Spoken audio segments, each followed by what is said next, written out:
Greetings, everyone. Let's get dangerous. This is so cool. I know. It feels so right. It's Jake Ciely. Opening our minds to new ideas. Kill him! Who is that guy? Your mama. You just made the list. Oh, wait, you're serious? Let me laugh even harder. It's all in fantasy. Please of the ranks. Sure, we talk about it all the time. Really? No. Burn.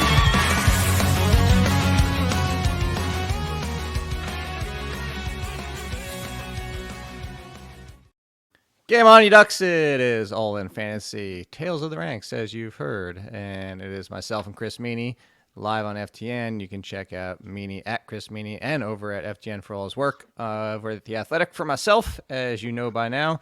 The ranks, customizable projections. Last year's trash live on the site. Some values always to be found from disappointing and angry people. For this, nobody, never drafting them again, Meaney. Real quick, before we get to that, I was about to ask him a question, but I got to give you guys the setup. Still time to get into the giveaway. And a reminder, we are giving away full-on subscription packages to FTN. And I say packages as in plural. And also, if we can get to the top 10 on Apple Podcasts, that's where the work is done.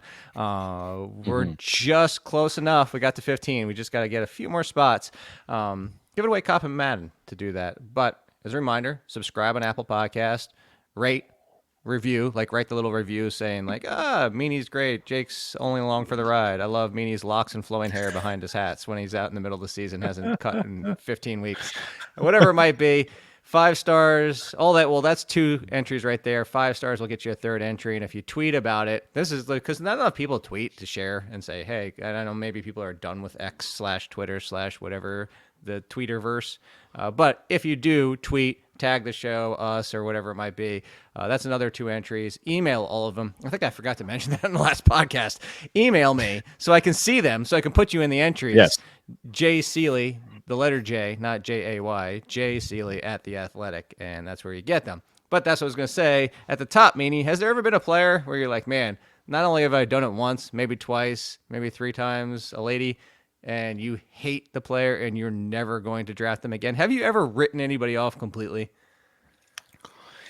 No, I don't think so. I don't think it's the right thing to do. I may have said, a few years ago, I may have been like, I'm done with Arian Foster. That may have happened. You don't like his political stance? Political stance. I think he's full of it. No, I don't think I've ever been like that. I'm just done. Players have burned me before. Christian Watson, the last 2 years. I was in on the rookie season. I was like, just be patient. Last year was in as well. And this year I don't have as many shares, but I don't cross them off my list. What about you? That's smart. No. OBJ? OBJ, because he blocked me on Twitter. No, I will. I'm like you. No. Everybody's back in play. Whether I want to invest at the cost, but yeah, everybody's always back in play at some point. If we're 28 round best ball, Cam Akers is probably going to get drafted if he makes the opening day roster, as much as we can all hate him at this point. So there's always some cost involved. If you actually go over The Athletic, T. Higgins, actually there's 2 groups I did this year. Normally I just list off 10 to 12 players. Javonte Williams is in there. Higgins, as I mentioned. Dallas Goedert. I know you don't love him, but we're talking about last year's trash. The Falcons and Commanders got their own sections because they had 3 players each. Yeah. It's like we have to cover them as a whole. But that's not what we're doing today. We're talking week 2 of the preseason, the biggest news items to come from that, seeing if it affects our ranks, our strategies, whatever it might be. And actually, as we were coming on, breaking news-ish, kind of, maybe, a little bit. Nice. TJ Hockenson reportedly in play to start the season on the PUP, and that would be 6 weeks. But there's a problem here. Their bye week is early. So that's actually 7 for us in week fantasy. 6, isn't it? Yeah. Does that change your opinion on Hockenson at all? Because we've talked about it on the show, and I'm one of those people that I have Hockenson ranked as a fringe tight end 1, because once he's back, I know he has top 3, top 4 potential at worst. And I'm willing to Barkley enough with the water, by the way. She's been drinking so much water this morning and getting tired of her. Because then she has to pee 1,000,000 times. Her bladder's like the size of a walnut. And she just keeps drinking water. Anyway, I have no problem because if of course, if I miss, and I don't even miss on the top 9, like if Jake Ferguson's hanging around, but it's like round 7 or 8, I'm more likely to say, you know what, I'll wait for Hockenson around 10 or 11 and even take Dallas Goedert or Mike Gesicki or just a flyer on somebody than I am to take Jake Ferguson at that. I like Jake Ferguson. I just feel like round 8 for what's on the board, mostly at wide receiver, I'm more hesitant. Does this change your opinion at all, knowing that it could potentially be at least 7 weeks because the pup is in play? No, it's kind of what I thought. TJ was my favorite tight end to draft last year, and I don't think it was much of a bold prediction, but I did say that I thought he would lead the all tight ends and catches. And when he went to Minnesota, I mean, it was a very small sample size, but he was just on pace to put up like Travis Kelce type numbers in terms of just the volume alone. But now, there's, new quarterback and Sam Darnold. You have this injury. What if there's a setback? I think the only way, and I'm with you, I have him roughly tight end 12. I think the only way that I draft him and I end up with him is maybe these elite tight ends are going too early. I'm not willing to spend the expensive price tag on a McBride or miss out on a McBride or a Kincaid or a Pitts. And then I just continue to wait at the position. I think you could take TJ Hockenson. You have an IR spot. You can plan ahead. You can put him on IR. And then I think what you said, you take a flyer on one of those tight ends and good offenses that it's kind of crowded wide receiver rooms where it's like Dallas Goedert or Dalton Schultz or Cole Kmet or heck, a Hunter Henry that you wait for, Tyler Conklin that you play for the first few weeks of the season. And then you may have to play that tight end game. It's a dangerous game.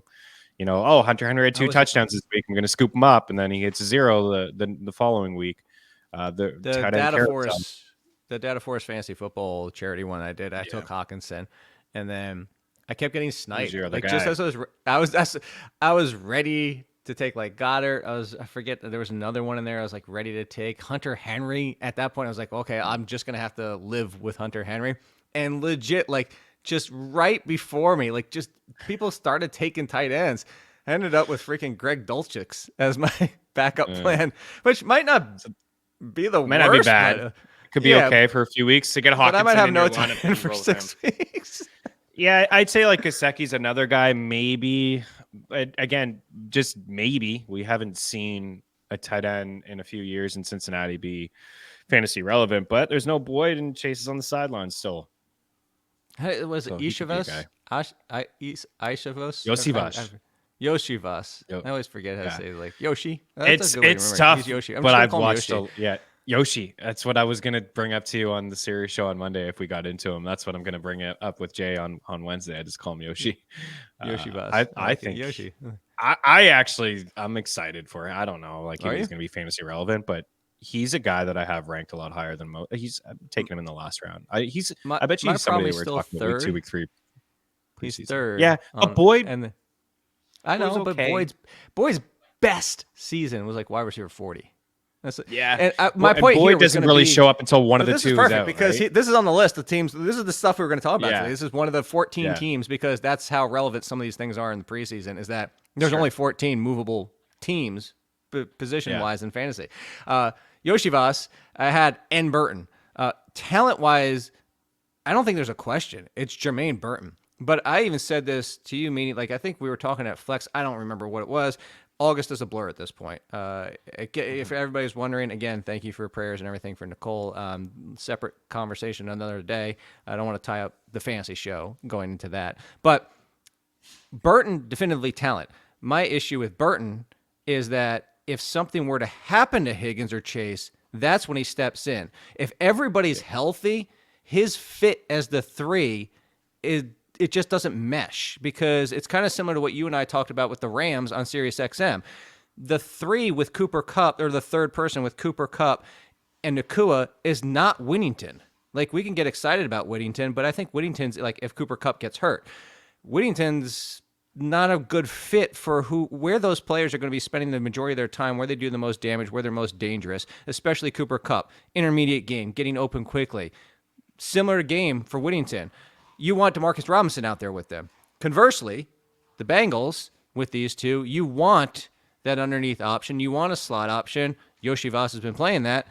You don't want Jermaine Burton. Jermaine Burton's a fill-in for that. So I think Jermaine Burton's more of like, let's not forget the name And maybe if you have an open spot, you stash him in case the injury happens before it happens. But he feels like somebody we'd be talking about on waivers if somebody got hurt.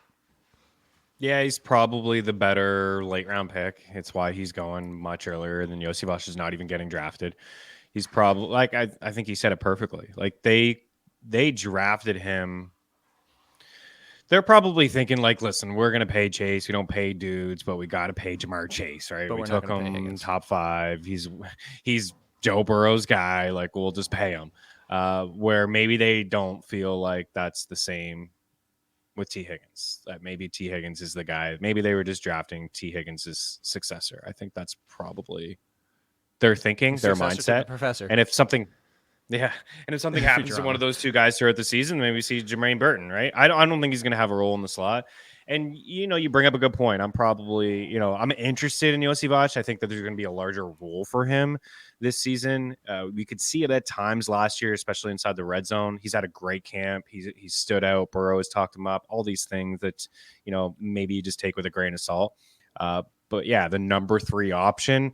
What I will say is that it is a pass happy offense. Like pace of play is not significant, but the pass percentage is high. It was among the leaders last year, and that even continued when Jake Browning took over. So no Callahan there, but Zach Taylor's really kind of calling the shots. He at least called them a couple years ago, and I think it'd be a similar offense. But no Mixon catching balls out of the backfield, Chase Brown catching balls out of the backfield. So yeah, maybe 3, 4th option at best, but.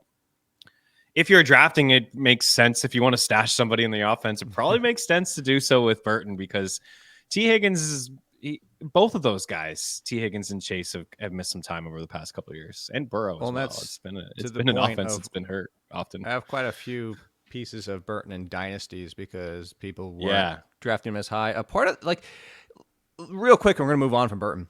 But if it wasn't for the attitude / off-field concerns that some people brought up and mentioned in the pre-draft and that some teams seem to shy away from in general. Like there were reports after the draft that some teams were kind of like they were not off the board, but similar to what we talked about to start the show. They're way down, which for relative purposes knocks them off your board. Right. The thing with Burton, talent-wise, he would have been much higher. Like would have been drafted probably 2nd round. Right? It just comes down to what's going to happen. Like this could be somebody in the NFL who just busts because of other reasons. So yeah. That being clear, good stash for that. We brought up his name, so we might as well jump there next. Probably the hottest name. You said that in SiriusXM yesterday, or depending on when you're listening to this, might have been days ago. You said the hottest name, rocketing up draft boards, mostly because he wasn't even on the draft board a few weeks ago. This was, if you look at Sleeper, I think his ADP even just a few days ago was still in like the 400 range, maybe 300. It's like not even happening. Nobody's been talking about it. Dynasty 5th round pick. And all of a sudden, because he's on the Rams, because what happens if Cooper Kupp gets hurt again? Whittington is rocketing up. Here's the caveat. It's been a lot of second-team defense and offense. He's been playing with the second-team offense. Now, granted, he started the game and played with some of the starters, but the Rams were one of the teams this past week that were... So, Dwayne McFarland does a really good piece over at Fantasy Life. Shout out to him. He actually doesn't just recap the preseason. He actually breaks it down to 2 different sections. It's actually teams that played their starters and teams that rested their starters. The Rams fell into the rested their starters. No Stafford, no Kyron, no Nakua, no Kupp. There was basically nobody. And Whittington started the game, and he's been going off. Fair enough. How excited are you? Round 14, you're just going to throw a dart and say, you know what? It just could happen because it is the Rams. Because I'm looking at this, and we just brought up DeMarcus Robinson. DeMarcus Robinson has been rested with the starters. I think it's still those 3. And if something were to happen, cool, Whittington. But I could feel like he's somebody that people draft, gets 3 snaps in week 1, 10 snaps in week 2, and he's dropped after week. Yeah. That's what I think will happen. I mean, when you say that, I think about the singer on the show when you were like, if you draft J.K. Dobbins, you're drafting him for October, November. You're not drafting him for September. I don't think this is the same, but if you are drafting, in a 14 teamer, you're trying to take some upside guys and guys you're going to be patient with in case something happens. And we know about this Rams offense that it's good. Like it's pass happy. It's Stafford. He's a couple years removed from having like 40 touchdowns. It's McVay. It's 3 wide. All these things, but I think you laid it out perfectly in the series show when you were giving like the profile on Whittington is like kind of very similar to Kupp. Again, another maybe quote unquote successor, a guy like, hey, we like these route runners and we like these guys. Let's continue to draft them like Puka Nacua and Cooper Kupp. And this is just another guy, like 6th round, 200 pick. The Rams have hit on a lot of these guys over the past couple of years. I was very impressed when I watched, I've seen the 2 games, and I mean, he's gotten so much work, 18 targets, 11 catches. Who very else are they different throwing than, to? yeah. Am I completely like drunk in space and like August is just a blur? That I thought Tutu Atwell said he was retiring. Did I totally make that up? Tavon Austin Did I dream that? Oh, that's what it was. See, I told Austin retired. There you go. That's how much of a whirlwind August of. What it was. Tavon Austin. Thank you. I knew I saw something. I'm like, I thought that Tutu just retired. happened when you were probably like, next middle to of the hospital. And you guys were trying to get some yeah. sleep, and it's like, did I just okay? Tavon Thank you. Austin So retire? I was sleep drunk, as if you've experienced one you time were in your sleep life. drunk. Evan Ingram, everybody. Yeah, he's got a bigger frame than Robinson, and he runs through guys. I think he's a better run blocker too. But I mean, Robinson's been sitting. Puka's not playing. Cooper Kupp's not playing. Demarcus Robinson was actually pretty good down the stretch of the season. I think he had 4 touchdowns his final 4 games. He had like 40 plus yards and 4 of 6, and he was getting some work in the playoffs. So I think that he's the guy, is the 3.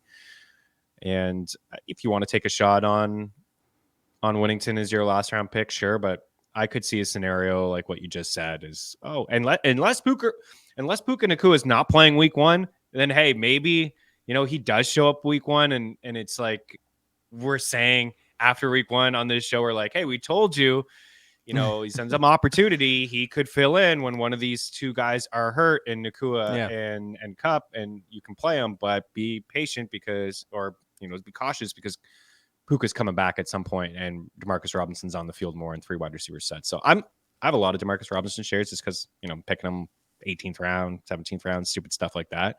I don't expect to even hold him. An injury happens, he's probably the first guy that I cut. But I think I would still rather take a shot on Demarcus Robinson than Whittington. Okay. So the only person rising more than Jordan Whittington is the rocket to the moon emojis, everybody. Xavier Worthy. He'll probably run to the moon, honestly, with how fast he is. And everybody's like the fastest man on the planet. Yeah, he probably would have been winning stuff in the Olympics, according to people. Xavier Worthy, making plays, opportunities. Marquise Brown is hurt. We've talked about that on this podcast and on SiriusXM. He's not done. Marquise Brown is coming back. But what did I say to I'll set up the same thing I said to you, Meaney, on SiriusXM. I started asking you questions even though you gave me the setup. And my turn back to you was, is Marquise Brown done for the year? No. Is Rashee Rice suspended? The biggest one. Is Rashee Rice suspended? No. Is Travis Kelce retired? No. Why are people maybe like I gotta force you to do something you don't want to do? We are both on the agreement that Xavier Worthy hype is getting out of control because he's not a wide receiver 3. There's no reason we brought up names that he was going in front of now at this point. That is absurd because maybe he starts off the first game or 2 crazy because Marquise Brown is hurt. But even so, that seems tough when you have Rashee Rice and Travis Kelce commanding 50 to 60% of the target share, and then we start talking about the rest. So you have to play devil's advocate against even yourself because we already agree on this. What's the argument that Xavier Worthy could be a wide receiver 3? And I don't want to hear like Rashee Rice gets suspended tomorrow. Surprise, surprise. Like, what's the argument with the way that this team is constructed right now? What's the argument for Xavier Worthy becoming a wide receiver 3? Patrick Mahomes tosses 50 touchdowns. I mean, it's happening. Mahomes, I know he gets back to that season where he had like 50 and 5K or something like that. The offense becomes more explosive for what we're used to seeing, and last year was not at all. There's a lot of, I think they led the NFL in screen passes and certainly led the NFL in drops, the wide receiver room. So the way it happens is, yeah, I mean, Andy Reid and Patrick Mahomes just dial this up. It's maybe something happens to Pacheco and they just throw the football like 70% of the time, and everybody eats. I would imagine though, for him to be a wide receiver 3, like somebody does have to miss some time because of what you said. Like it's Kelsey, it's Rice, and then it's probably Hollywood when he is healthy. And if it's not, it's like Hollywood and Worthy 3A, 3B of these guys. Plus, Pacheco caught 40 balls out of the backfield last year, and he only played 14 games. So yeah, I think it's a little out of control. It's always more out of control in best ball. I actually wish I brought this up with you yesterday in high stakes. I just wanted to take a quick look. So the month of August, he's actually going as wide receiver 45, which does seem fair because what I brought up with you yesterday, I was like, don't you feel like he should go in the range of some of these like boomer bust wide receivers like Jamison Williams or Brian Thomas Jr.? I know Shaheed is down a little bit, but he's wide receiver 45, pick 102 in high stakes. In best ball, he's wide receiver 34 and pick 57.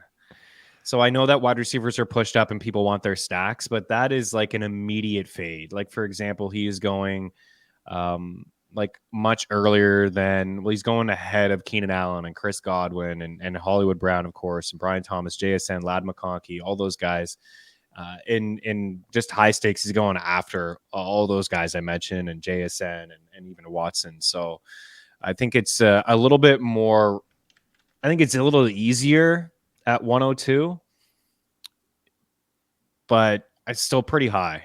And it's just because he's a Chief and he's fast, right? We did this before CEH. We did this before CEH. Put him in the Hall of Fame before he stepped on the field. You do realize that if like Rashad Rice was suspended, like jokes aside on the other thing, if Rashad Rice was suspended, he would be 20, wide receiver 22, 20. He would, maybe, you're probably right. 3rd round pick at worst. If the suspension came, you 6 games, and you still have Hollywood too hurt, not playing the first week or two. Oh yeah, people would lose it, and I kind of get it. Like I want some shares of this guy because there will be some good weeks. I'm sure that there will be. It's going to be a better offense, and it's Mahomes and it's Reed, and they're going to draw it up, and they have the deep threat guy now, and he is fast. Like that catch that he had, that 39 yard catch, whatever that was, like Andy Reid put him in motion, get the DBs moving, get the DBs off of him, and you could see like, oh man, this guy can get open. How's his hands? We'll see. You know who can't get open? Who can't? Yeah, who can't get open? Quentin Johnston. I want to talk about the Chargers. Poor guy. Stay in LA. Jokes aside, like I'm really rooting for the kid. I don't want to see people lose their career after 2 years. But I said Daniel Popper over at The Athletic was saying that Quentin Johnston's separating well, even though he didn't make the catch. And I'm like, man, this is bad. Now we're celebrating good routes, hoping for the better. But for the Chargers, there has been one constant. It is not from Lost, but it is. You remember the constant episode? That's like like one of the best top 10 episodes in all of TV. Man, anyway, what a show! Joshua Palmer is clearly the one. Like not even playing if the starters aren't out there. 100% the one. After that, it's been a little bit of a mix of Ladd McConkey, some others. There's a question mark of whether it's him, whether it's DJ Chark, whoever it might be. Are you in on Joshua Palmer? Because we also now have Justin Herbert's practicing for the first time since reported to have the plantar fasciitis with his foot, which makes me even more concerned for him for fantasy, just him alone. But with that, because the backup's Easton Stick, are you in on Joshua Palmer? Or are you in on anybody else? I mean, there's talk of Brendan Rice now, too. Yes, the son of Jerry. Anybody on the Chargers? Palmer, anybody else? Palmer feels like obvious because he's still not expensive. Not even close, but this whole offense feels scary right now. It does. I have a lot of early season shares of Ladd. He's actually dropping down a little bit to like in the 45, 46 range. I had him aggressively ranked at like wide receiver 40, 38 and around there. I still think he's probably the guy to own, but like his ceiling may be capped because I don't think he's going to be a big ADOT guy. I don't think he's going to score a lot of touchdowns, but he could have a lot of games where it's like 5 or 6 grabs. Palmer, Palmer as wide receiver 52 does seem like the value in the offense, doesn't it? Like he's the guy. I know it's a new regime, but he is the guy that's most familiar with Justin Herbert. He's the guy that's caught the most passes from Justin Herbert inside the offense. He's going to be on the field all the time. Second season was a wide receiver 4 filling in for Keenan Allen and Mike Williams.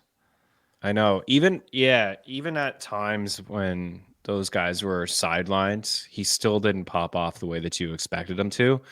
And it was more of a pass-happy offense. So they are going to run the football. If people don't think that they're going to run the football, like you haven't watched Harbaugh and Roman. Yeah, but they're still going to throw back 550 times. It's not like they're never going to throw the ball. I think that's part of the. They're going to throw the ball, of course, and they may decide that they want to throw a little bit more than what they're thinking because Herbert he's a good quarterback. Like you can't just have this guy turn around and hand it off 40 times a game.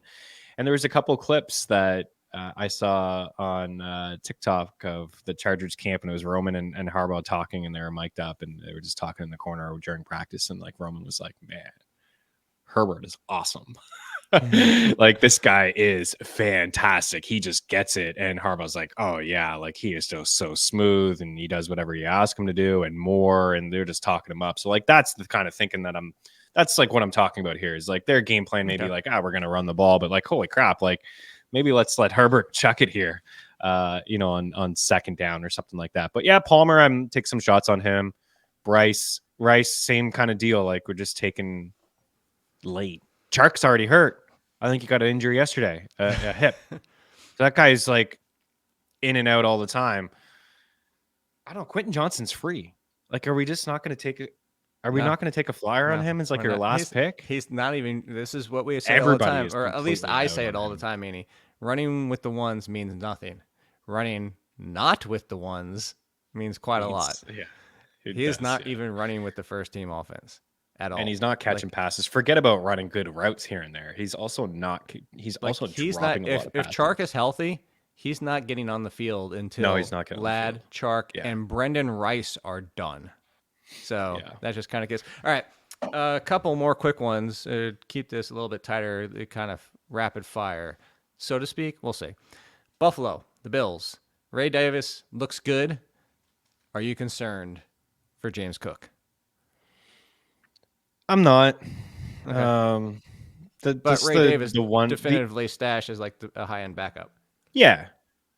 I think he's a really good late round pick. It's like one of those rookies. It's like next man up. It's not a crowded backfield. It's not one of those like, hey, if Cook goes down, he's splitting time with a bunch of guys. It's just the reason I'm hesitant on Cook is, I'll be honest, his touchdowns. Like, how many touchdowns is he going to score? His touchdown props 3.5. A lot. It has nothing to do with Ray Davis. I'd lean over too. Ray Davis is going to get 5 to 7 carries a game. I got to tell you, because you always like to lean towards the unders because you get the injury advantage for it.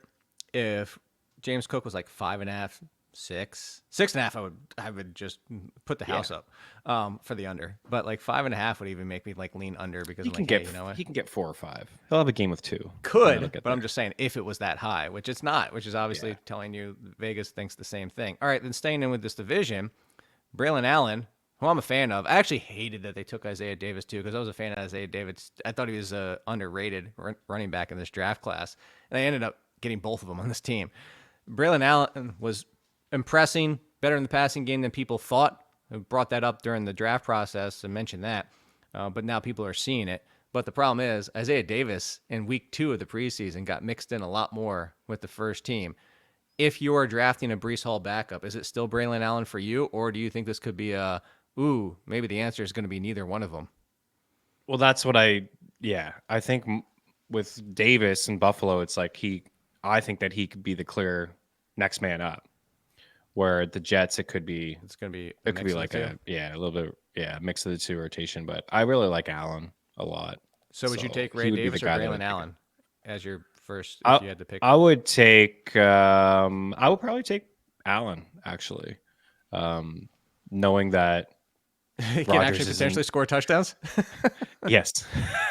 Rodgers won't score 15 rushing touchdowns. That's 100% correct. All right. Well, then let me throw out another one because you know how I feel about this running back, and it's the concerns I have of why. Now, Rashad White is still a RB2 for me, but I'm clearly going to get, this is one where I can say I will have 0 shares of Rashad White.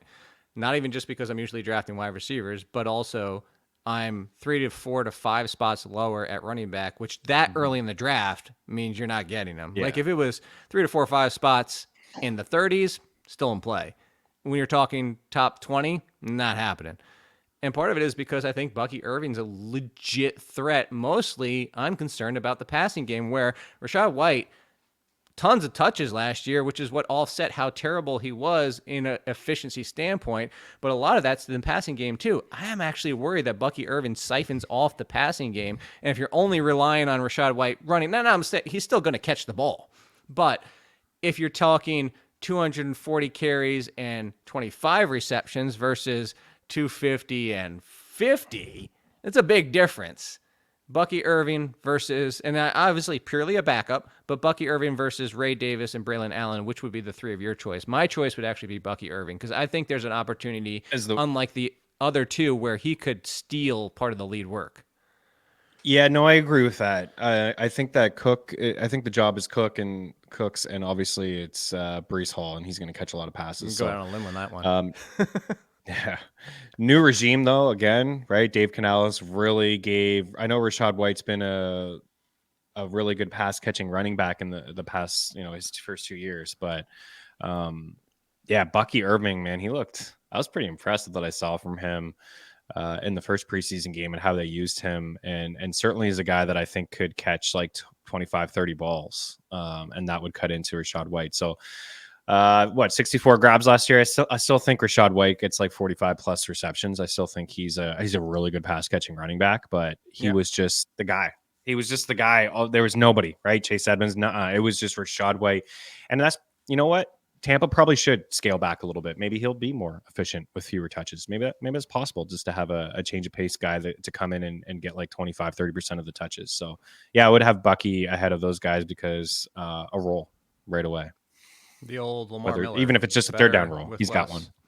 Well, yeah, he could. Conversely, we have a running back that might see all the touches. I mean, we might be talking old school Najee Harris from 3-4 years ago territory where 80% of the work, which just doesn't happen anymore, but it might for the Giants because they have Devin Singletary.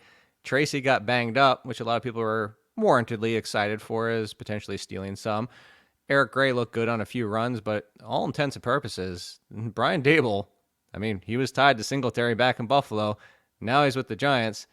But in the end, to say like an old Lincoln Park, it doesn't even matter, maybe, Meaney? Like, does it? I mean, if I told you Singletary's getting 300 touches, you'd have to have him as a top 20 running back, right? And I say top 20 because he's not even top 25 because of who he plays for. I don't even know if he's top 30. He's like 35. I think he's an okay target, just pure volume alone. I think he's going to get all the touches that he can handle. Here's one. I think it's going to be like a career year for him in terms of opportunity. Let me, there was a comparison at running back that I was going to make that he's this year's blank. And who the hell was it from last year? Now I'm having... who was it? Frank Gore in the later parts of his career. Oh, Frank Gore. That's a good one. Wow, why you gotta do that to Frank touches, Gore? But that's so 3.2 yards per carry. I know. Yeah, I know. Gore had a great career. Is he this year's Rashad White? I mean, there you go. Rashad White, for people that don't remember, almost, 270 carries, and he didn't even have 1,000 rushing yards? There you go. I'm just going to say it. Is he this year's Rashad White? Oh, I lost you. Just keep talking to me. Oh, who, me? You lost me? Or I lost you? I lost you for some reason. I can't hear you now. I don't know. I think it's on my end. Which a pause and then edit. As you fix it. Let's go. Just keep talking. I can wait. Tell a story. Tell a story of the folks. No, I can edit it out. I also have to run in like 3 minutes. Technology. Media and technology. Still waiting. You got there we now? go. Yeah. I know what happened. I don't know. I can edit it out anyway. I mean, I have to upload it anyway. You're good. Yeah, Singletary, Frank Gore. No, I was saying 300 touches. Rashad White. Rashad White. Yeah, I could see that. Maybe he's. How many catches do you have him for? 30. Can he catch 45 passes? Singletary? Like, who else is catching passes? Yeah, Singletary. I was just about to say, would it shock you if Singletary has the third most receptions on this team? I was going to say, like, maybe even second after Malik Neighbors. Like, what if there's just like Wan'Dale Robinson and Slayton and Hyatt? These guys are all just rotating in amongst each other, and one guy gets hurt or something like that. Singletary gets a bunch of dump offs from Daniel Jones. They're behind in games. And Singletary may not, I don't have a lot of shares of him, but he, like, his RB35 in terms of volume, you just said it, like top 20 in touches, he may not be a bad pick. Like, I'm just going to put him in flex or my RB2 this week because of injuries. I just don't, everyone listening knows the ceiling is just not going to be high in that offense, right? Barkley got hit behind the line, like, on 46% of his carries. So good luck. Good luck, Singletary. Before we get out of here, here's the rapid fire stuff. Odunze and Tank Dell continue to run as the threes, clear threes. So temper your excitement. Although on SiriusXM, I talked to Meaney and I said I might come around a little bit on Odunze, but it still seems like I'm not willing to go where people are drafting him. JSN of last year. Rico Dowdle, still love him late. He was more, I don't think people realize this, Meaney. He was more productive in so many metrics. It was almost every single metric. He was more productive than Tony Pollard was on a per touch basis. Now, of course, this could go back into the other conversation when you said Rashad White is maybe if Rico Dowdle was giving 15 touches a game, he would stink. Like, there's a possibility.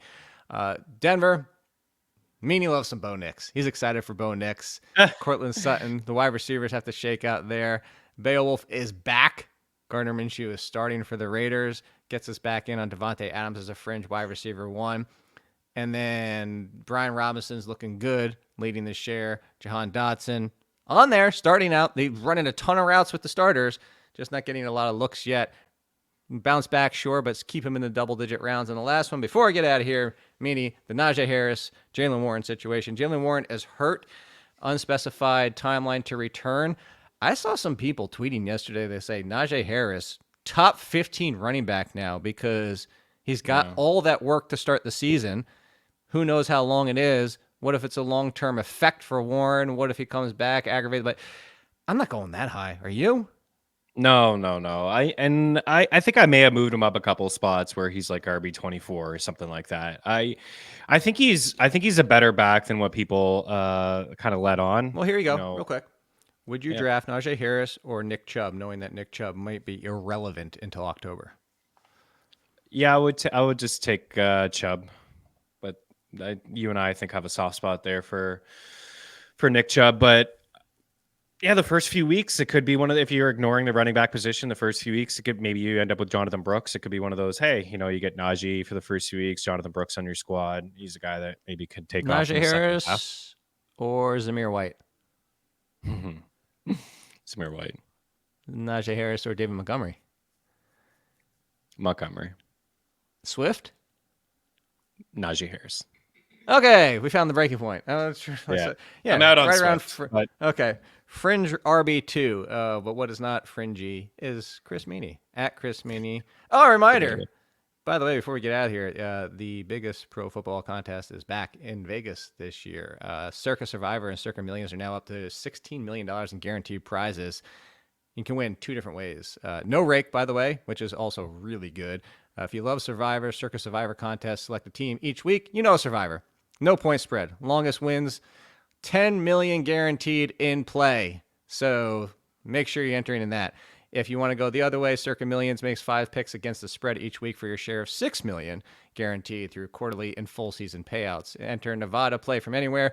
Visit circasports.com for more details. Visit FTN for Chris Meaney, at Chris Meaney, The Athletic, for my ranks, for the customizable projections, for last year's trash, for Chris Meaney, for myself, for Barkley, for the dogs, for everybody in the universe, for Nicole as she's healing. You know what I'm doing, Meaney. You're gonna have to do it at some point. I was waiting for you to say. I was waiting for you to say for Nicole. So you said it. Now I'm gonna. Oh, there you go. For Odell Beckham, for Jalen Hyatt, for